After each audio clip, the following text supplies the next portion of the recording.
Welcome, everybody, to Connecting the Universe. I'm author and researcher Mike Ricksecker, back at you with another interactive class out of the secret library of the Connected Universe. Well, tonight we have one of my favorite topics on tap. That is time travel. We're going to be talking about the secrets of real time travel, and is it really possible? We'll journey into the nature of time, dimensions. We'll explore the fabric of the cosmos. Might get a little bit into ancient symbolism. People that have seen my time travel presentation will recognize some elements, but I'm also going to be presenting some new things as well. Also want to throw out there that this is almost kind of like a preview for, I have a couple of different presentations coming up here of a special interdimensional universe presentation, September 27th. That's at the Wandle House Museum in Brewster, Ohio. So a few elements from here will be there. So a little bit of a preview. And then also the Travels Through Time workshop, which will also be Wandle House, Brewster, Ohio, December 6th. But for those in the UK, we do have that in Scotland, Alexandria, Scotland, there by Glasgow. And that will be October 25th. So Kate and I will both be doing that together. I will be doing a time travel presentation, and then she's actually going to be taking people through a time travel group session. She's a QHHT practitioner, does past life regressions, all of that, and she'll be leading everybody through a really a very, very special event. So for those that are joining us later on the podcast version, want to encourage you, please join us every Wednesday night for the live presentation, connecteduniverseportal.com. There you can watch all the video clips. We do have quite a few video clips this evening, even though this platform has been struggling lately to show the video clips. And of course, the slideshow presentation, all of that wonderful stuff, connecteduniverseportal.com. There, well, we have the monthly Q&A video coming up here soon. If you haven't gotten your questions in yet, please do so, because I will be putting that together on Friday. So we get that, you get the exclusive articles, insider travel blogs, sneak peek of behind the scenes videos. I just did a behind the scenes last week. Of course, all the Mike's Morning Mug video blogs, and so much more. connecteduniverseportal.com. Got Tom McNicholas in the house. Sarah Yusuf is with us. Akashic Links as well. Wonderful to see you all down there. Also have a lot of the special features on Patreon as well. So for those that are at the Patreon time traveler level, you get into the Connected Universe portal as well. So, all right, let's get into the secrets of real time travel. Let's waste no more time, all right, as it were. So when we think of time travel, and a lot of people are very interested, I'd love to travel through time. I want to see different points in history. I want to see what the future is going to be like, all of these different things. Well, you know, our modern pop culture has shown us things like this. You jump into a DeLorean, zip off 88 miles per hour, and zoom, off you go, 1955, and develop a creepy relationship with your mother. Yeah, that was a weird part of that film, but it was a lot of fun. You know, people of my generation really enjoyed it. I think people of most generations actually enjoy that film, and it was a lot of fun. But you know, that's not really how time travel is going to work. As fun as it would be to be able to do that, I think what real time travel is going to be, and we'll see how this does play out in a lot of cases, is this. And okay, this looks like just Christopher Reeve asleep on a bed. Well, this is the film Somewhere in Time. And basically what he's doing here is he's put himself into a meditative state to essentially project his consciousness from 1980 back into 1912. We'll get into some of these different ideas and concepts as we go along. But I believe this is more of what real-time travel looks like, and we'll see some cases of this. And also what I believe real-time travel can be is when people experience something supernatural. Not every single time, but in many cases, I believe when people experience what they believe might be a haunting or a ghost or something like this, may actually be some sort of time-related incident. We'll get into some of those aspects as well. So before we dive into all of that, well, what does science tell us about time travel? Is time travel really possible? Well, in some aspects, science has admitted that, yes, it is. One thing the scientists throw out there that we could do is harness the power of the sun into a machine to be able to travel through time.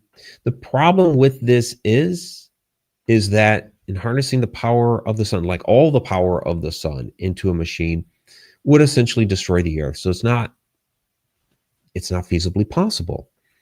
The other thing that scientists have thrown out there is, well, if we were to journey to a black hole and slingshot ourselves around a black hole, then we could go either back in time, we could maneuver ourselves through time, because black holes are supposed to bend space and time, and we could go back as far as the point of when that black hole was created. So if that black hole was created during the time of the dinosaurs, then you could go as far back as the time of the dinosaurs. But if you want to go actually to see the creation of the Earth, well, you're out of luck with that particular black hole. Okay, well, I get the idea that the gravitational pull of a black hole bends space and time, but again, this is something that's not really feasible. The closest black holes to us are about 1,000 light years away, and even if we were, so for one, it's going to take us too long to get there. We have no resources, we don't have the lifespan to be able to do that, but also the gravitational pull of the black hole is so strong that once our craft got near enough to try to slingshot ourselves around, if we didn't get sucked in past the event horizon, we'd go through a process called spaghettification, in which it would stretch ourselves out, the ship and us, into like a long string of spaghetti. And of course, that would subsequently kill us. So these are ideas by science that aren't actually feasible. Now, they have been playing around with some of the stuff on the quantum level, like in computing systems and things like this, and like in quantum computers.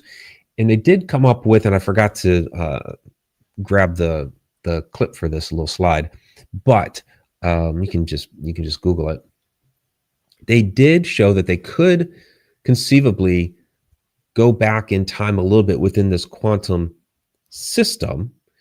It's not always accurate, doesn't always work, but it does work a small percentage of the time.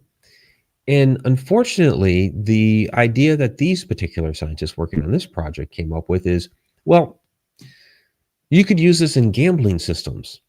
In other words, knowing what the results are going to be, go back in time and then, of course, place your bet and win. So, it's like total Biff Tannen syndrome, like going back to the future. Is that really a good idea to let bettors get a hold of some sort of system that would make them all millionaires? Probably not the best use of the technology. Again, in a computing system, so does it really work on a real world scale? Well, okay, if we're going to be talking about the possibilities of time travel, then we need to first discuss what exactly time is. So I have, essentially, this is my book trailer for Travels Through Time. A lot of the material from this evening you can find in my book, Travels Through Time. But this is the book trailer, which does a decent job of explaining what exactly time is as a human construct. Fingers crossed it's going to play correctly. No idea if StreamYard has fixed their issues with playing videos, but we shall see. So it might hiccup on you a couple times, and I apologize for that. What is time? How do we define this elusive thing we call time? We've generally been taught that time is like a river, flowing endlessly in one direction, we are caught up in its current and can only proceed downstream within its rushing waters. This river of time that we're stuck in, however, flows as a river not because of the water, but because of the banks that are holding the water in place. If we were to remove those banks, time would spill out in all directions, flooding the plains until it came to a standstill and was simply just ever present. We would no longer be rushing downstream with it, but would be able to easily wade through those waters to any point we'd wish. What those banks are and what the mechanism is that's holding them in place, we don't know, but they control the flow. Although this is a nice analogy, and perhaps it gets the reader thinking a little, I don't generally regard time as a river at all. Time doesn't really exist after all. Time is merely a human construct to describe our reality and to bring some order to this world in which we live. What we describe as time helps us to differentiate the seasonal changes of our planet, to help us know when it's appropriate to plant and harvest crops, and to help us get to the office at the right moment so we don't upset our supervisors at work. The river of time, however, doesn't really exist. It's just an idea we've put forth to keep track of our experience in what is really the fourth dimension. There are many who believe that all time, past, present, and future, are all happening concurrently, each moment resonating at a different frequency. Just weeks before his death in 1955, the famed theoretical physicist Albert Einstein wrote, quote, "The distinction between past, present, and future is only a stubbornly persistent illusion." Unquote. For thousands of years, ancient cultures discussed the illusionary nature of this world, and that the universe as we know it is not as it seems. There are other dimensions and planes of existence that surround us, which we don't usually experience with our limited human senses. Some of these we're able to measure with instrumentation, such as different wavelengths of light and sound. Others we're still discovering.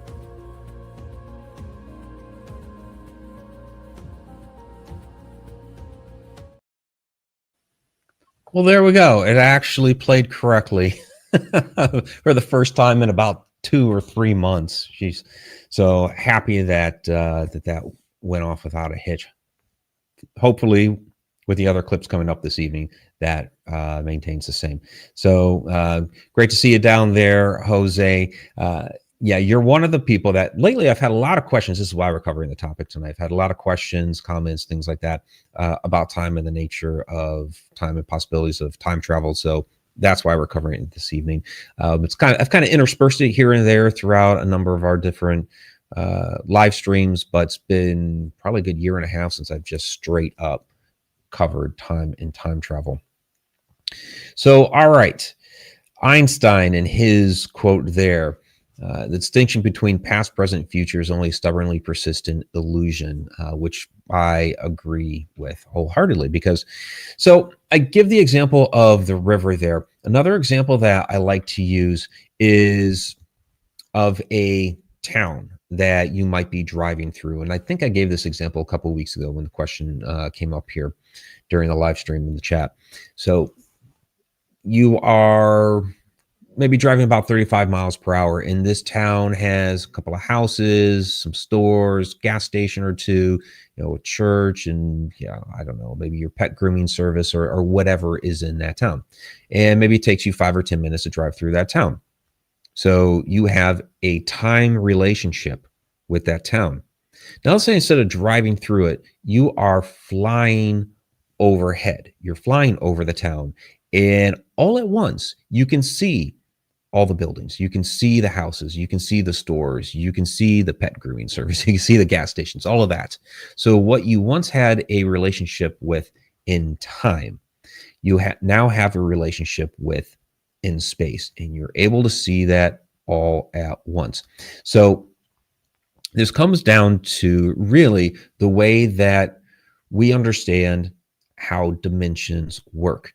So those that have been around for a while, you know what's coming.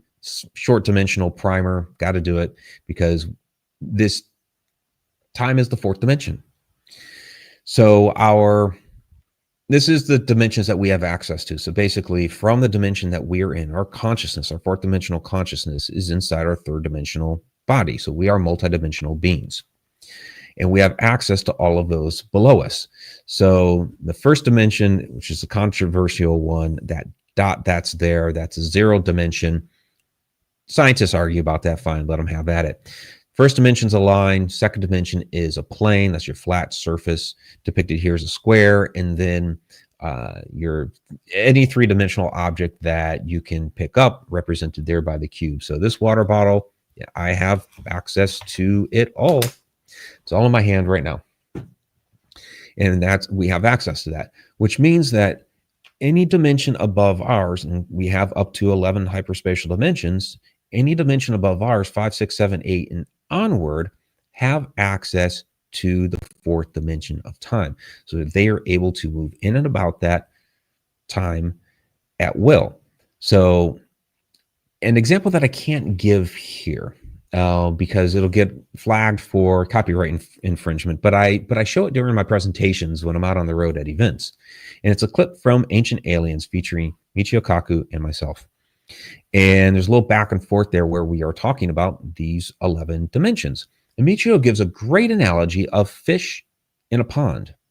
And the fish in the pond, you call that's their dimension, that's their world, that's their universe. And he says, think of that as the second dimension, and you pull them up out of that into the third, just hypothetical third, but it would be another dimension to them.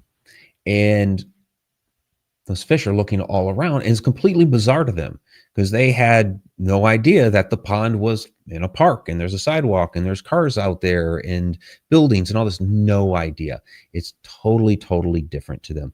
It's a great analogy that he gives, and I never do it justice whenever I try to give it. When I was at the MUFON Symposium back in, it was the middle of July, they had some technical issues playing the clip. And so I basically had to describe it. I'm like, I wish I just could have played the clip. They did get the technical issues figured out by the time I had to play another clip. But in any case, it means in this particular photo here, these children hanging off the little bridge there, trying to interact with the fish, those are our interdimensional beings. Well, to the children, they are. Absolutely, in this case, they would be interdimensional beings from some other universe beyond their own. So if these other dimensions have access to time as an object, remember, here's the water bottle. I have access to this whole thing. And other beings beyond our own dimension have access to it.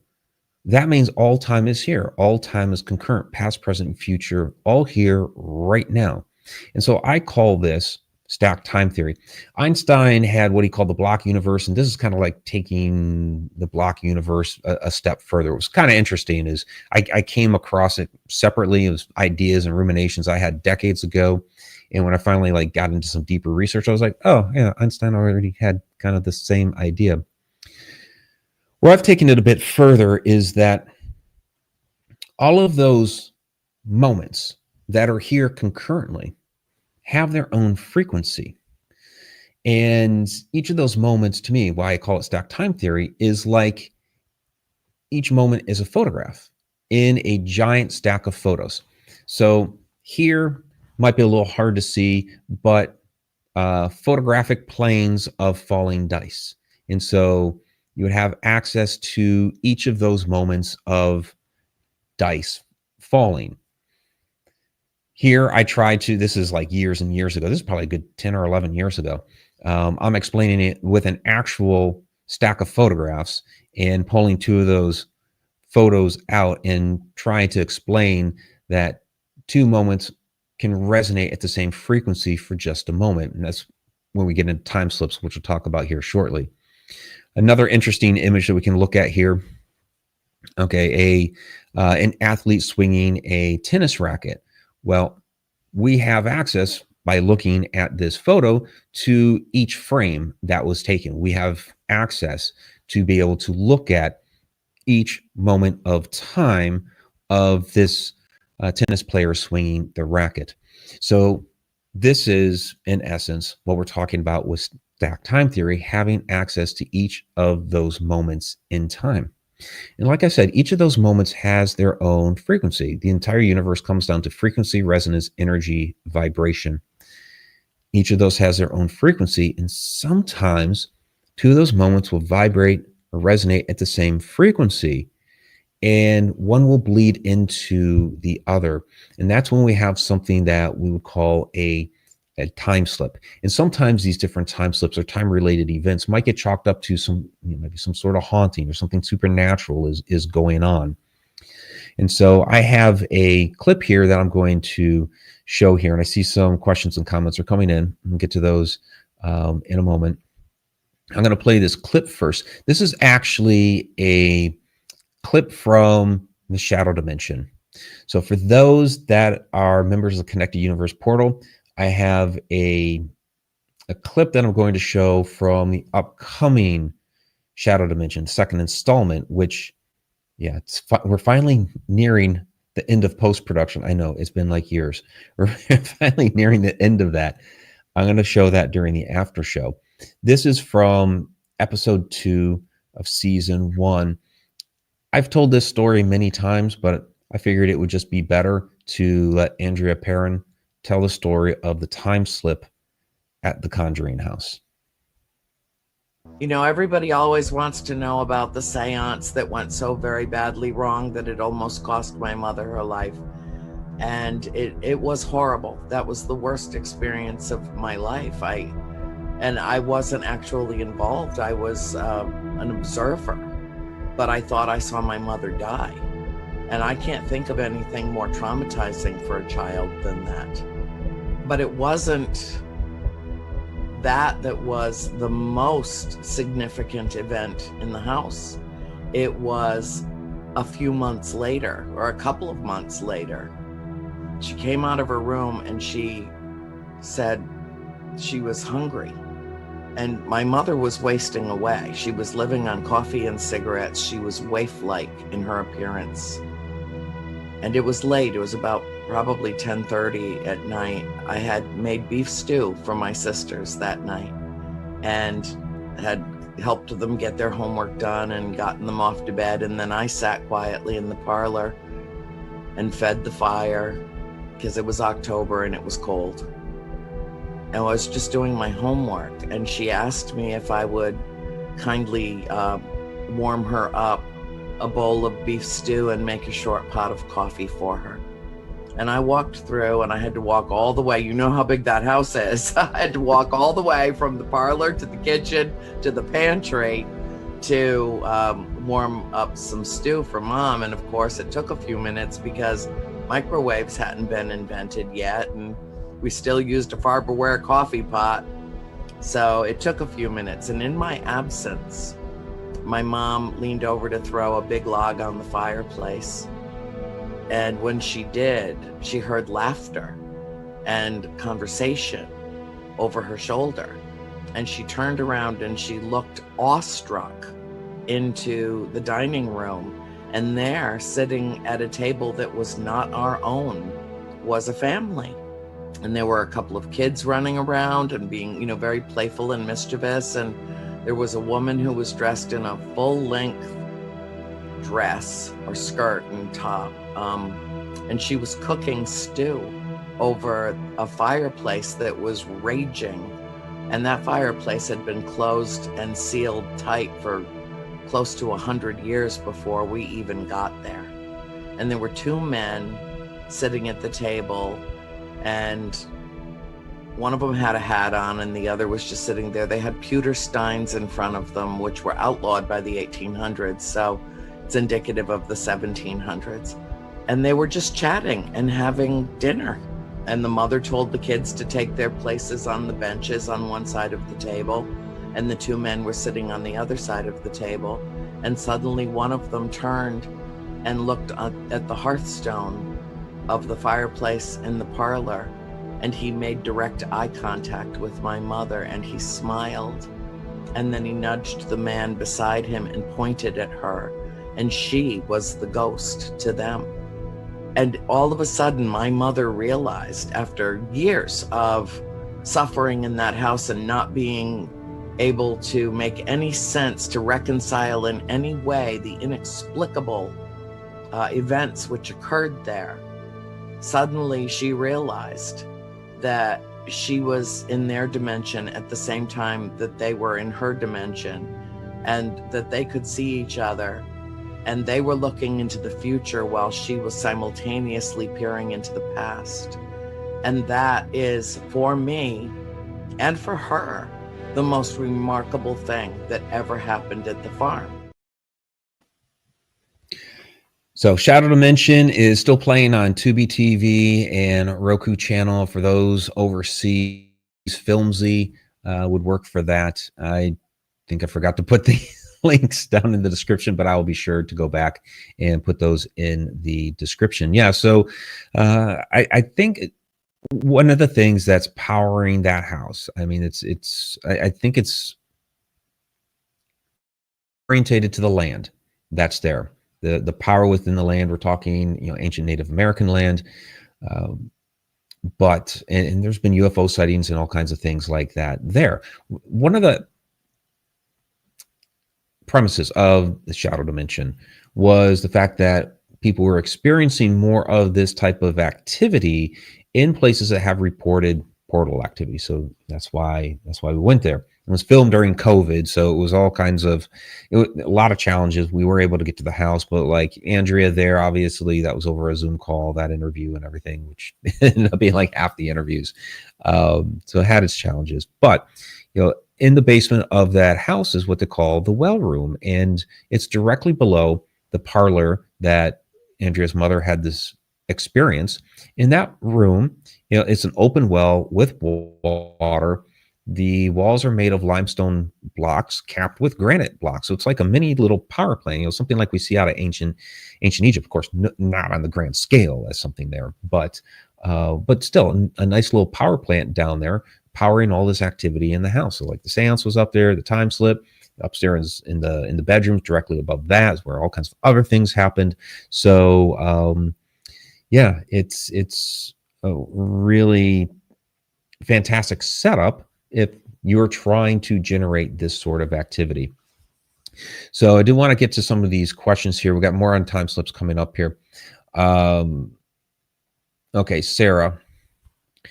Time is a method of orientation in space. Technically, we're always traveling forward in time. If we manage a new way of orientation, could we experience outside of time? I do disagree that time is a method of orientation in space, because space is three-dimensional. Height, length, width. Time is another dimension above that. Time, although we are trapped within it, yes, because our consciousness is on the fourth dimension, time is another dimension above space. But to answer your question, if we imagine a new way of orientation, could we experience time? That's the thing, is how do we get to that next dimension above ours, or at least be able to change our frequency or resonance to be able to travel in and about time? And that's the trick. So with this particular example of that time slip, there was something energetically going on there at the house that caused these two moments to be able to overlap together and for people to be able to experience each other from two different moments in time, which kind of leads into Jose's question here. It said that you can travel to the future, but not to the past. So if someone moves to the future, how can they return to our present?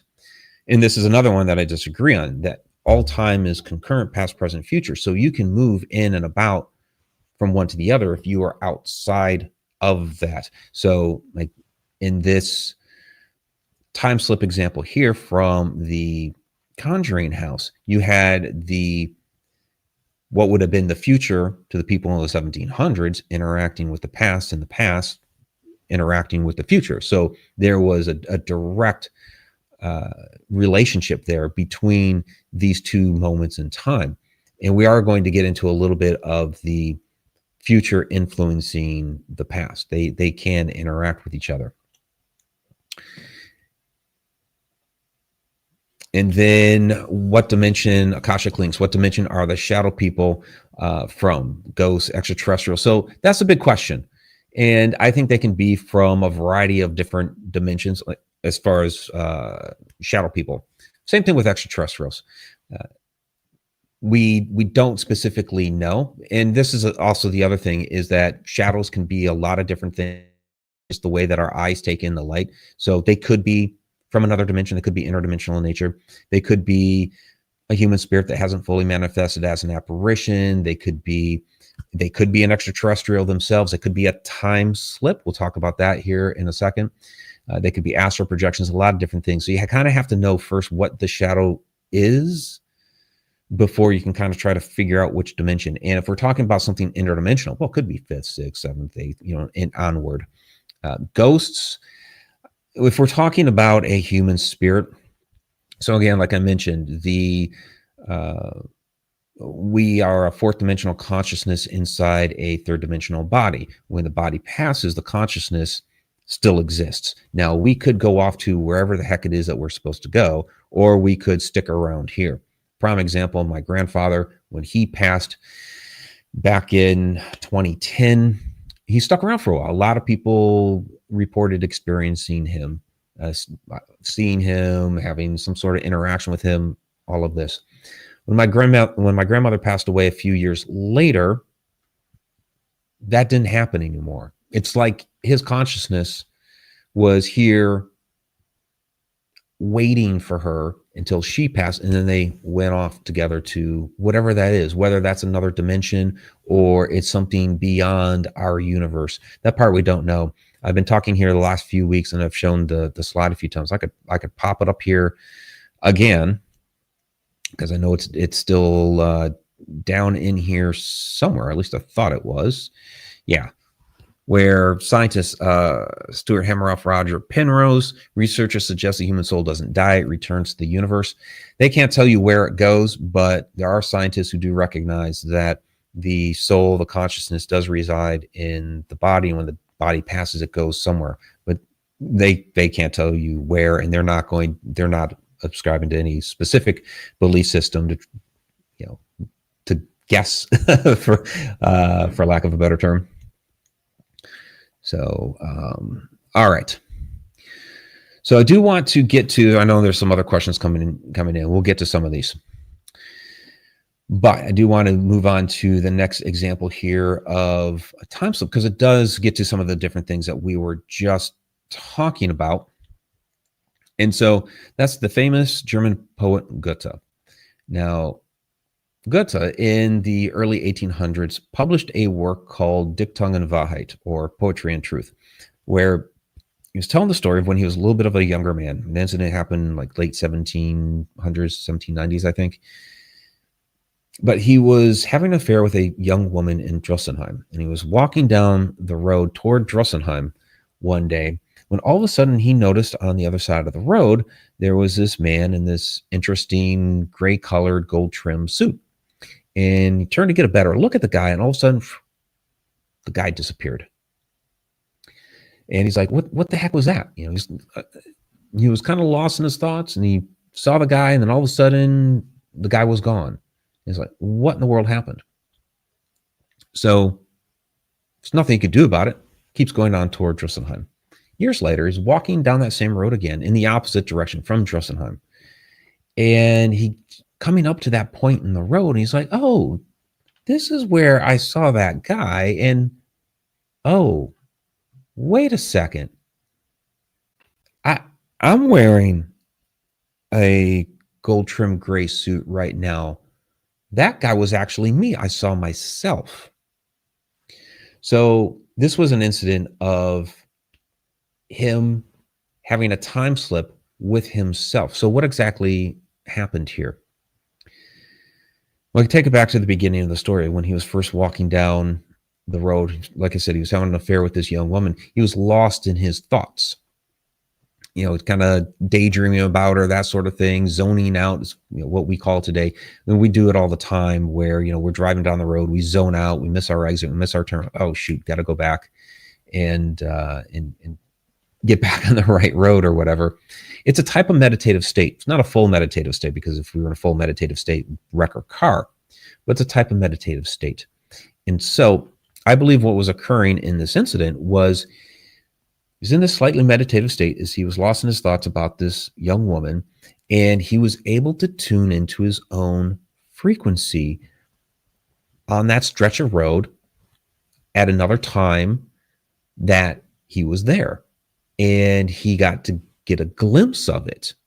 But once he turned to get a better look at the guy in the gold trimmed gray suit, which turned out to be himself, he broke that meditative state and therefore changed his frequency at that moment, changed his resonance at that moment, and lost the image of himself at another point in time.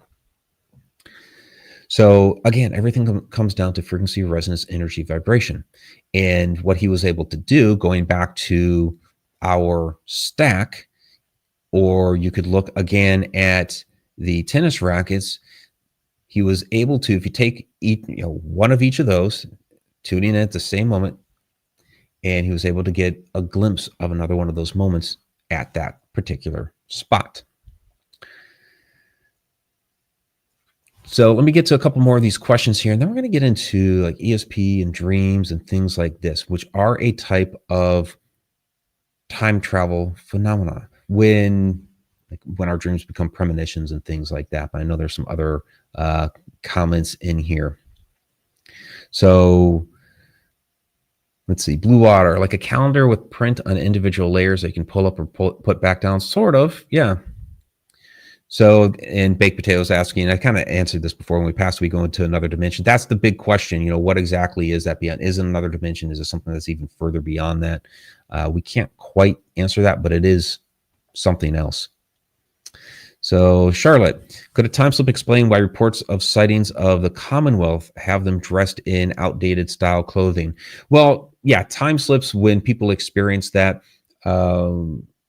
it might be another point in time. It could even be the future, by the way. Like that whole example we just had with Andrea Perron in the Conjuring house. Those people that were in the past, in the 1700s, whatever it was, got to see Carolyn.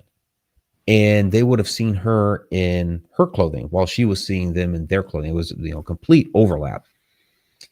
And again, we'll get into some of this future influencing the past here. Great to see you down there, Michelle. Akasha Clinks, mixing object phenomena, things disappearing and reappearing, sometimes in different places, time slip or trickster entities. Could be a little bit of both. I have experienced both of those phenomena with trickster entities. One that was actually told, it was just a little boy spirit, and he was told he could move the keys, and he did. Chris's keys in that particular incident were hidden for a long, long time. Sarah, is experiencing deja vu experiencing time travel of the past? Could time travel be possible by the ability to manipulate frequency stamps? So deja vu, I would chalk up to a type of time travel incident. Could be a slip. Could just be you remembering an incident. So what I mean by that is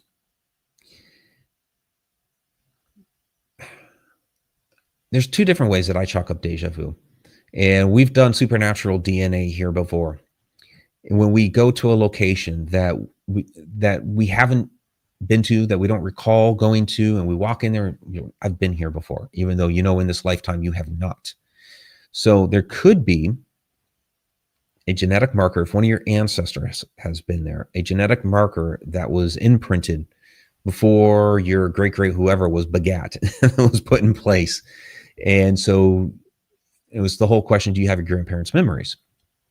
And you might, if that genetic marker was put into place and it happens to get encoded into your DNA.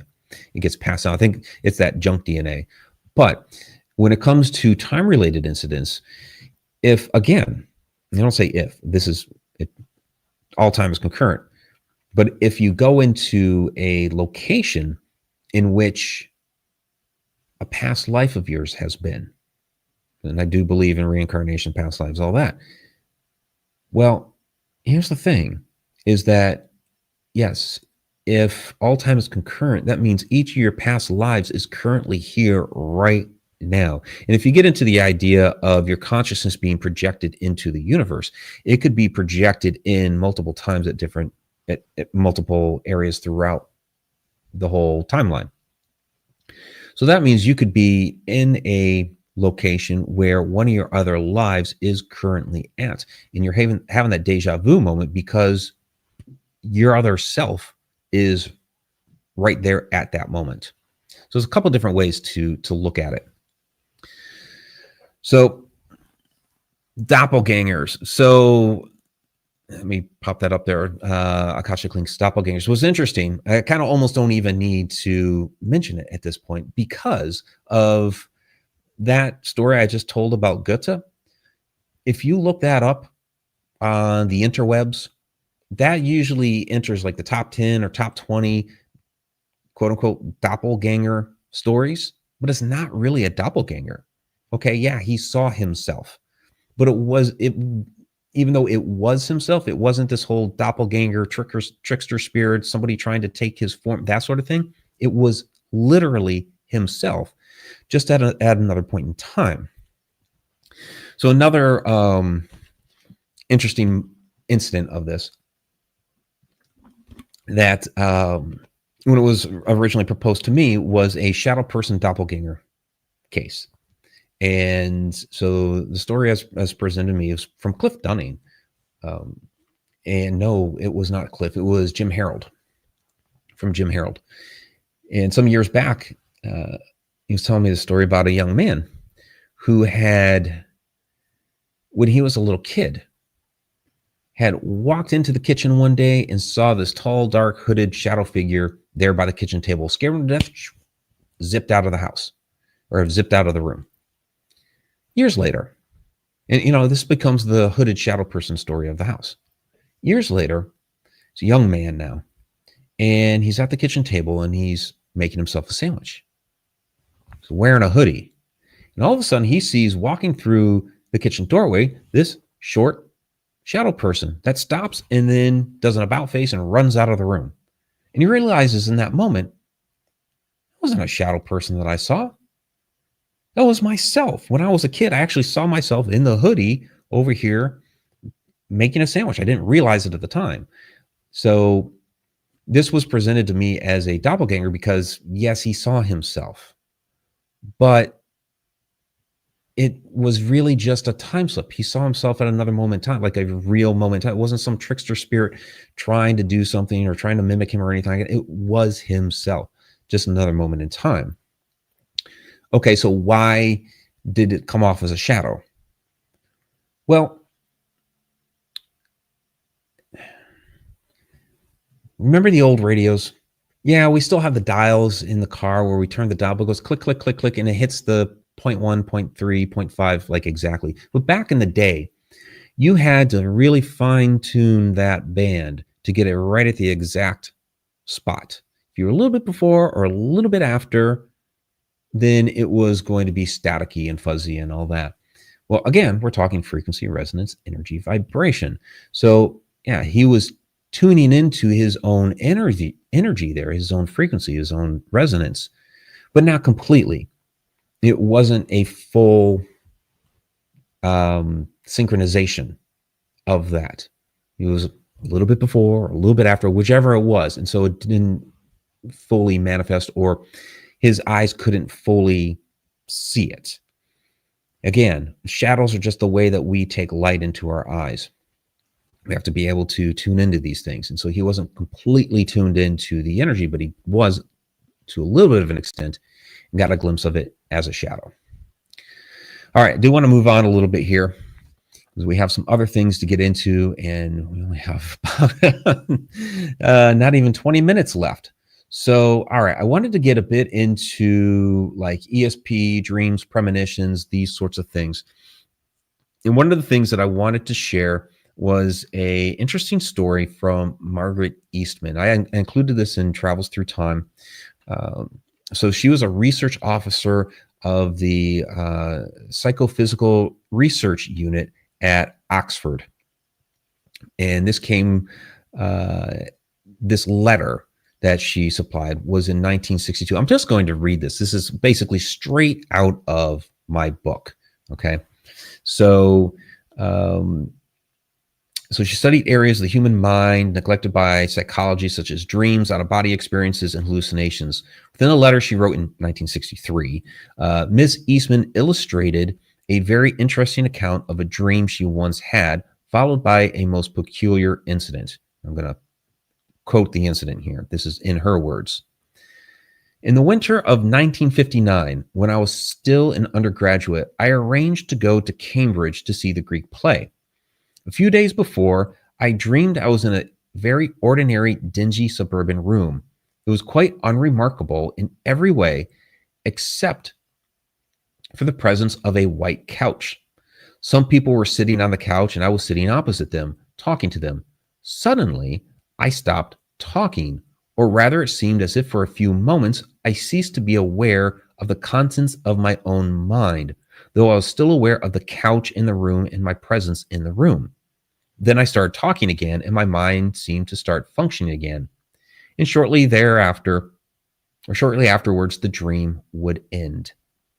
On thinking over the dream when I woke, I found I could not have said what I was talking about. I was simply aware of having thoughts and expressing them, and then abruptly being locked out of my own mind. In Cambridge a few days later, I was taken by my companion to visit a friend of his, whom I had never met before and who lived in digs which I had not seen before. The sitting room was furnished in nondescript brown and beige, except for the couch, which was white. However, I did not recall my dream till later, when I happened to be sitting in an armchair talking to the other two who were opposite me on the couch. The realization that I had already dreamed this suddenly struck me and made me pause in the middle of saying something. I then realized that this pause coincided with the part of my dream in which I had been unable to perceive my thoughts. This knowledge agitated me, but feeling that my silence was becoming embarrassing, I forced myself to continue talking. Unquote. So then I continue on in Travels Through Time, and just summarizing, the blank space Miss Eastman encountered is particularly interesting, since not only was the dream a premonition of the future, but this blank space, this ceasing of being aware of the contents of her own mind, is paradoxical in nature. When she experienced this empty moment in what we would call real time, she was experiencing a memory of the dream, which itself was a glimpse of the future and could not have happened if the future did not already exist. So which came first? And this, again, coincides with this entire idea, this entire notion that all time is concurrent. So she's in the dream state, basically tuned into this moment that we would call her future. And in the dream state, she's pausing at this particular moment.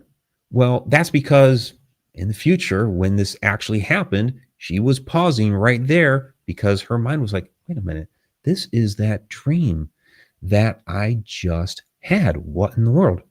So yeah, the question becomes, which came first? So I had a couple of different experiences to share about this, and we've kind of been running long in some of the other stories, but I do want to talk a little bit about these dreams and premonitions and things like this being a type of time travel incident.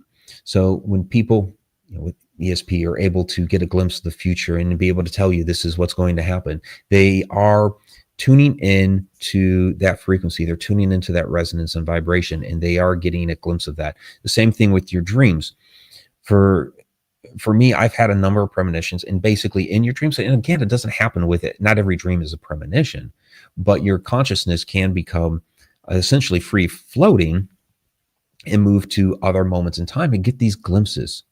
So when I was first about to write the book, Ghosts of Maryland, and I was approached by the publisher for that book and asked if I wanted to write this book. So I asked if I could have a little bit of time to think about it. Well, first night, I have this dream where I am in this basically walking into this historic house, and has this nice grand hall with all these chairs that have lined the entrance hall. I decide to sit down in one of these chairs. I'm kind of looking around. Yeah, it's a nice, great historic house. Wonderful. And then all of a sudden, I couldn't get out of the chair. I was like stuck in the chair. Couldn't get out. Finally, I was able to. And walked out the front door. I was like, forget it. I don't know what's going on there. So I agreed to take on the book. Like the next day, I emailed her, yeah, I want to take on the project. Very first place I went to, I was working for Howard County Library at the time in the IT department, and not too far from Laurel, Maryland. So I decided to take an extended lunch break. Went down to Montpelier Mansion. And since it was around lunchtime, there was pretty much almost nobody there except the people that were running the place. And it's a self-guided tour. So yeah, go ahead, have a run of the place. So off to the right there, that's the gift shop that they've kind of added on as an extension of the house. You walk in basically from the dining room area toward the left, and eventually into the middle in the entrance hall. And wouldn't you know, the entrance hall has the chairs lined up along the side, and it's like, this was straight out of my dream. So something there with the being asked if I wanted to take on this project caused my consciousness while I was asleep in my dream state to tune into the frequency of me actually performing the research for the project, the very first part of that project, and going to Montpelier Mansion and going into the entrance hall. And it brought that in. I did not sit down in the chair. So I changed the future a little bit there. I decided not to sit down in the chair and experience getting stuck in the chair. So another one was this place is the John W. Gibson house in Wagner, Oklahoma. Now, I had a dream months beforehand, before we investigated this place, of this house that we had gone into. We were investigating the house. It had this nice, beautiful staircase, wrap around from the first floor.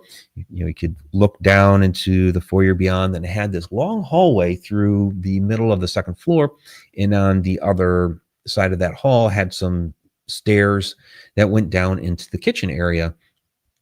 And in the dream, when I went down these stairs, there was one of our other investigators, Chris, there in the kitchen. So we show up at John W. Gibson house, and we're just setting up, putting our equipment out and everything. And yeah, okay, here's this, nice staircase that wraps around. And there's Johnny kind of setting up some wires there. And yeah, you can look down. Okay, that pole there is actually a it's not a stripper pole, but it's actually like a fire station pole that they put in for their kids to slide down from one floor to the other. And then off of there, but again, you can look down, nice staircase, you can look down, all that. And then here's the long hall. You walk down there, and then there's the stairs, and a nice cat down at the bottom there. So I get to the bottom of those stairs, and who's at the bottom of the stairs in that kitchen but Chris Borthwick? And it's like, this was straight out of my dream. No idea why, and it wasn't really that substantial of a paranormal investigation. I mean, it was a great historic house. Didn't get a lot of activity, but for some reason, months beforehand, probably about 3 months beforehand, I had somehow my frequency tuned into that moment of going to this house and walking it. And it was laid out exactly how it was in my dream. And there's Chris. So these are types of time travel related incidents. So if all time is concurrent, that also means all knowledge of the universe is concurrent. It's all here right now. So what do I mean by that? So there's a term, I call it eternal knowledge.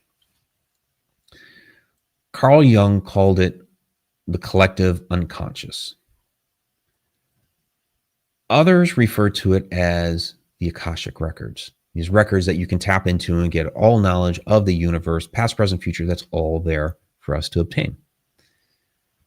And this is the case. So when you have people that all of a sudden make some miraculous breakthrough or are way, way, way ahead of their time, like Nikola Tesla, these are people that I believe are tapping into, if you want to call it the Akashic records, if you want to call it the collective unconscious, whatever you want to call it, but this knowledge that is readily available. And I believe this is why all of a sudden you had, nobody had been trying to invent a light bulb, and then all of a sudden you had like 6 different guys trying to invent a light bulb. It's like, why? Well, why did all these guys suddenly get inspired to try to create this same thing?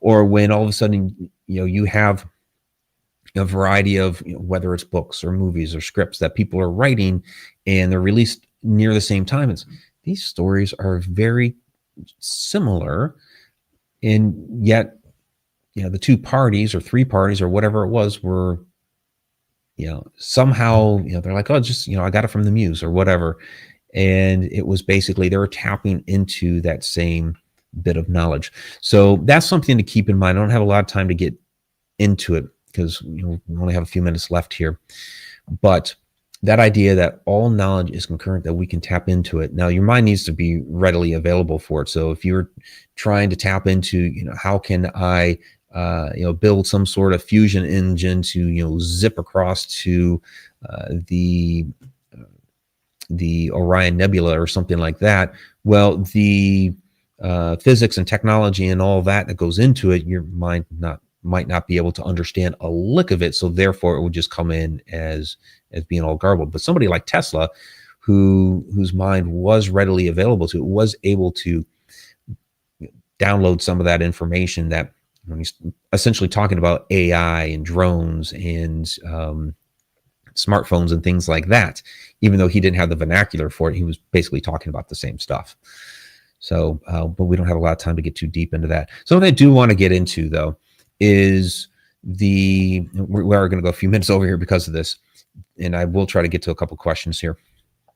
The ability of the future to influence the past or the present. And we talked a little bit about that with Andrea's time slip incident there at the Conjuring House. So, I just got a notification that having trouble streaming to Facebook. Well, sorry, those on Facebook. We'll keep going here on YouTube and so forth, and the Connected Universe portal. So I'm going to play this particular clip, which is from, it's an old clip. I forget the exact name of the video on YouTube. And you can see like there's almost nothing in the background except for the bookcase and the skeleton, Ichabod cranium. But talking about a time slip incident that happened at Johnny V's in Muskogee, Oklahoma. And then I'll kind of expound on it and we'll get to some of these questions.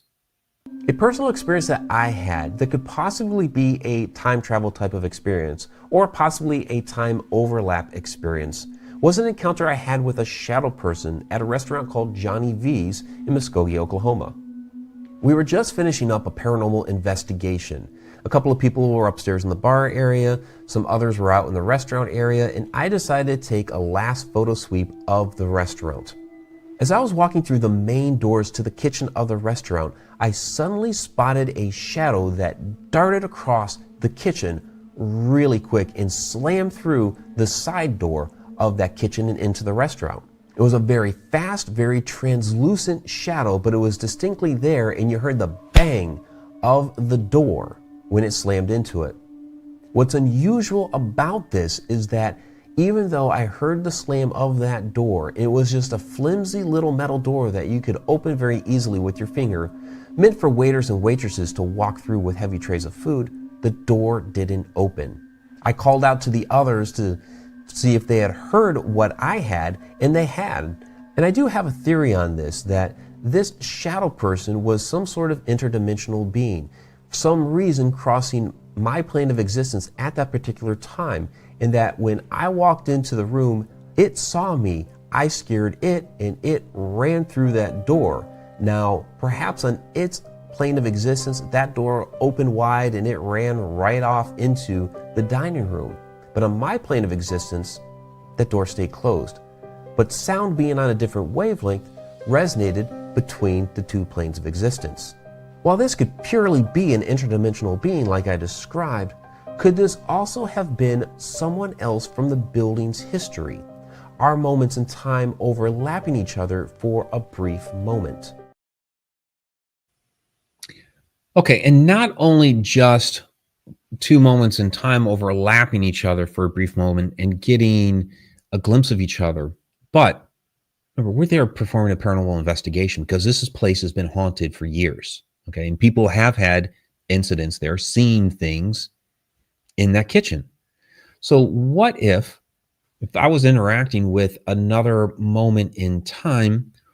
What if this was somebody, we'll just throw a year out there, somebody from 1980, 1990, whatever it was. And here I am, it was 2010, having this interaction with that person and spooking them because they ran right out of there. I definitely scared who or whatever that was. But if that was a person from a year in the past, think about this. Were we perhaps investigating that building because of ourselves in 2010? Were we the haunting that we were investigating? That's a distinct possibility that time slip became one of the stories that caused this place to eventually be investigated and us to investigate. So that there would be a instance of the future influencing the past. So the future can have a direct relationship, a direct influence on things that happen in the past and make all of these things click into place. Don't have time to get into the ramifications of that, paradoxes, Mandela effect, all of that. So much more to go down. And again, I will be hosting the Interdimensional Universe, talking about a lot of these different concepts. Wandle House Museum in Brewster, Ohio, September 27th. Just go to my website, click on the links there in the events and tours page. And also the Travels Through Time workshops that are going to be in Scotland on October 25th. And then December 6th, also Wandle House Museum, Brewster, Ohio. So a couple of last comments. Remember the after show, going to have a little sneak peek there of the second installment of the Shadow Dimension. So great to hear Michelle saying, Mike, strangely, I understand this. Well, that is fantastic. I am definitely happy to hear that. So Tom, so with the loss of the conscious mind due to medical or aging, many are seen carrying on conversations with something in the room that isn't observed by anyone else in the room. Could they be experiencing some types of memories of the past, or they are interacting with other people, other beings, other spirit that's there? A little bit hard to know, but like I mentioned, my grandfather, my grandmother, a lot of people within the family experienced my grandfather, especially my grandmother. And my grandmother was seen many times talking with my grandfather, but not always visible. So some people chalk that up, especially the medical people, as to, she's old and she's starting to lose it and that sort of thing. But with knowing that my grandfather was definitely around, I believe that her conversations were with him, but he, again, was fourth dimensional consciousness, but no longer had the third dimensional body. So, all right, I think that is going to wrap it up. There's a lot of different comments. I'm seeing stuff in here on ancient Egypt, which is incredible. I'll answer this one from Jose, and then we'll kick over to the after show. Can several versions of ourselves exist in different timelines and therefore dimensions simultaneously without any of ourselves knowing about? It's kind of what I was talking about before with our consciousness being projected in from outside the universe into this. And so there are multiple, different lives. So it's not like, Mike Ricksecker 100 times over. It's Mike Ricksecker and then whatever those names and those people were in those other times, future and the past, all being projected in at once. And so we are, when we have those deja vu moments like I was talking about, we might be tuning into some of those different moments and some of those different times that we were there. So, all right, everybody, that is going to wrap it up for the public side here. Again, for those that are watching the podcast version of this later, please join us every Wednesday night, connecteduniverseportal.com. Members of the Connected Universe Portal, please stay put. We are going to go into the after show. For everybody else, till next time, if time really exists, hint, it doesn't.